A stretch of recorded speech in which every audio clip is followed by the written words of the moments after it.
Hi there, I'm Dr. Rolanda Fabien, wife, mom, educator, veteran, wellness enthusiast, and I'm also the proud founder of Bright Idea Consulting. I'm passionate about helping you thrive, prioritizing your well-being, achieving your breakthroughs, and unlocking your personal potential. Here, we dive into practical tips, inspiring conversations, and transformative strategies to help you navigate life's challenges with confidence and grace. Whether you're looking to strengthen your relationships, practice better self-care, or find balance amidst the chaos, you are in the right place. So if you're ready to grow and create the life you always dreamed about, welcome. I'm so glad you're here. Now let's dive into today's episode and start building your brighter tomorrow today. Hey there, friends. I'm Dr. Rolanda Fabien, and I want to welcome you back for another episode of Dr. Rolanda's Bright Ideas. In case you missed it, this is actually part 2 of a series that I'm doing. I am doing a series for Women's History Month about women and wellness. I'm talking about why wellness is so important, why we haven't had access to wellness for so long, who are our trailblazers, and what are things that we can do to get on our journey to wellness right now. So in episode 1, we set the foundation. So if you haven't seen it, go back, catch episode 1. This is episode 2. Episode 2, we're going to focus mostly on our trailblazers. Who are the women that have come before us who have made wellness accessible, who have helped us to understand that wellness is a right, and who are continuing to blaze the trail for us in our generations to have better health and better wellness going forward. All right? So, as in every episode, I like to open up with a question. So the question for this episode is, when was the last time that you looked at your own healing as a way to honor those who came before you, to honor God, to honor yourself? Wellness is about honoring. So it's not just a hashtag. Let's be real. Many of us were never taught to prioritize wellness. Instead, we were taught to survive. We were raised by parents and by grandparents who didn't have the luxury of self-care because they were too busy pushing through, making ends meet, holding it all together. And while that in and of itself I honor that, I applaud that. But here's the thing that they didn't tell us, that wellness has always been a part of our story. Our ancestors, they were the original healers. They practiced communal healing. They practiced communal care before wellness apps, before mindfulness tools, before all these tricks and trades, before wellness was even an industry. Today, we are honoring those who were the trailblazers, the voices for wellness, the ones who taught us and who paved the way, who fought for our healing, and who refused to let oppression steal our right to be whole. In this part 2 of our Women's History Month Wellness series, I want you to know, and trust me, you don't want to miss this. And make sure that you stay until the end, because episode 3 is going to be about your future. It's going to be about how you will set some goals for 2025 and finally break free from survival mode. And even though these goals are for 2025, they work regardless. They are timeless, okay? So let's talk about the legacy that we carry, the one we picked up from those who were our trailblazers in this industry. And let's keep this conversation going. So where do I start? The first thing I want to mention is that I really need for us to sit in this. The question, why has wellness always felt like something that doesn't belong to us, something that only belongs to other people?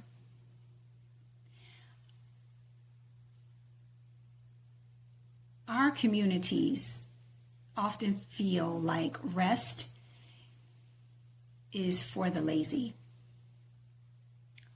Why is that? Why is self-care sometimes dismissed as being selfish? Why do so many people, so many of us in particular, feel guilty when we need to just slow down? There were times when healing, rest, and joy were simply just a part of our natural way of living. Wellness was not a privilege. It was our way of life. But when systems of oppression were put into place, whether that was through oppression or through capitalism, cultural conditioning, all three and some more, whatever the case, we were separated at some point from our own traditions of healing and wellness. And that's why conversations like this one are important. This is why conversations like this matter, because reclaiming our well-being isn't just about feeling good. It's literally about breaking cycles, reclaiming power, and honoring those who fought for this before us. So, today, I want to introduce you to 3 pioneers, 3 voices that reshaped what wellness looks like in our community. And at the end, I want you to ask yourself, how will you continue to carry this legacy forward? How will you change your perspective when it comes to wellness so that you can make sure that those around you, those that come after you, are doing the work of taking care of themselves and living more fulfilled quality lives? So let's get into it. Who are these trailblazers and these leaders, and what are their impacts and why are they important? The first person I want to talk to you about is Queen Afua. She is a living legend. Queen Afua, for over 40 years, she has been teaching women, Black women in particularly, about holistic health, about womb wellness, about spiritual healing. Before self-care was a thing, Queen Afua was out there showing us that healing isn't just a trend. It is a birthright. She taught us that our bodies carry wisdom that's been passed down for generations. It carries experiences that we need to clean and heal from. She says that food is medicine and that we are powerful beyond measure. And here's the thing. She was dismissed. People told her that she was too radical for believing that Black and brown and other marginalized groups of women deserved healing, that we didn't deserve to have fulfilling lives, and we just needed to accept suffering as part of our reality. But you know what? She didn't stop. She kept going, and now thousands of women are reclaiming their power, their healing, their generation, healing up from their generational traumas. They're stepping into a full body of wellness because of her work. And let me tell you, this is what legacy looks like, because when you start changing these things for yourself, you change them for all the people who come after you and those who are around you. So this is the book that she wrote called Sacred Woman by Queen Afua that you can go out and get. You see, I've got mine tabbed. There are recipes and remedies and explanations and things in here. It is a lot. It's more like a resource than just a book to read. So if you haven't already, check out her work. The next Hey person there, sorry to interrupt, but I just want to know if you're enjoying the show so far. If you are, this is the perfect time to hit the subscribe button and turn on your notifications. By subscribing, you'll never miss out on the practical tips and inspiring conversations and our proven strategies where we're showing you how to prioritize yourself, strengthen your relationships, and thrive in every area of your life. Did you know that most of our listeners say these episodes have given them the clarity and tools that they needed to start making real changes? So don't miss out. Subscribe now and stay connected to the community that's all about helping you grow and glow. All right, now let's get back to the show. ready, check out her work. The next person I want to talk to you about is Dr. Patricia Bath. Now, she's someone who literally changed the way that we see wellness. She's a woman, and that was the first Black female to invest laser cataract surgery. She invented that procedure, and that has helped us to restore vision to millions of people.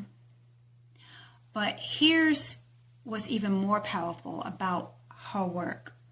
So if it wasn't enough that she created a way to heal cataract surgery, she didn't just invent some new piece of technology. She fought for health equity. She saw how many systemic racist practices there were in medicine, and she was leading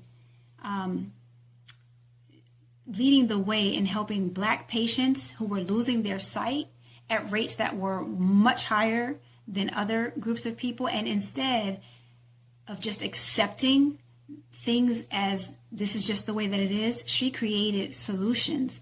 She did not wait for permission to change the system. She made her own way. And that's what we're doing in the wellness regime. She felt like having access is important, and you can't have access if you can't see. She wasn't waiting for the world to decide what wellness is and why it matters to us. She took it back.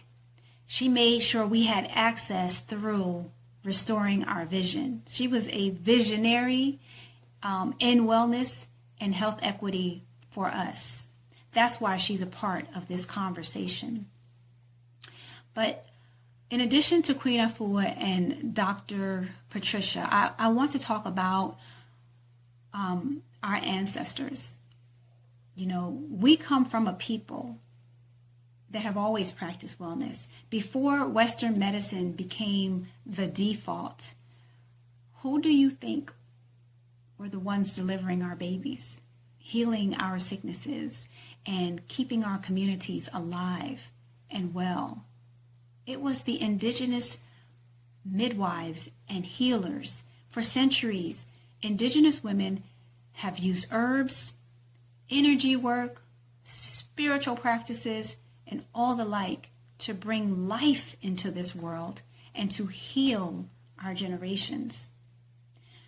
But as colonization spread, their practices were labeled as dangerous, unscientific, and in some places illegal. Many indigenous midwives were focused on healing, but were forced out of their communities and had to practice what they were doing in secret. But guess what? They never stopped. Now, across the world, indigenous wellness practices are making a comeback because healing doesn't die. It just waits for the right moment to return. And it waits for the right moment for us to return to it.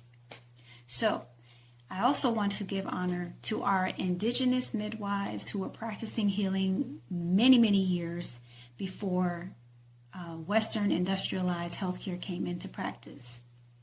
Now, this movement, this wellness movement, continues. We talked about the movement and how it started in episode 1. Let's talk a little bit before I go about how this movement is continuing. We know now that the shoulders of the people that we stand on have a question for us. The question that they're asking is, what are you going to do? What are we going to do with this legacy of wellness that they have laid the foundation for us?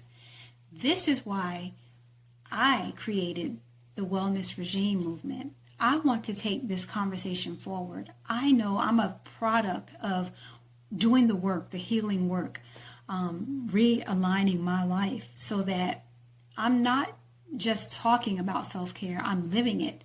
And we're talking about breaking cycles. We're talking about reclaiming power. We're talking about healing in ways that all the people before us fought for. My grandmother, your grandmother, our great-grandmothers. And if you're ready to be a part of this movement, you don't have to wait. There's 3 ways that I created, 3 pathways to help you get started today. The first one is the Flourish Framework Training. It's really an introduction to this healthy, holistic way of living, this lifestyle of wellness. And for now, it's completely free. It's linked in the description. Go. Try also the Reclaim Your Reign 3-day challenge. It's a deeper dive into prioritizing your wellness without the guilt. That's also linked. The Inner Realm Wellness Program is a full transformational program because your healing deserves more than just a quick fix. Sometimes a quick fix is what you need to just get to the next day.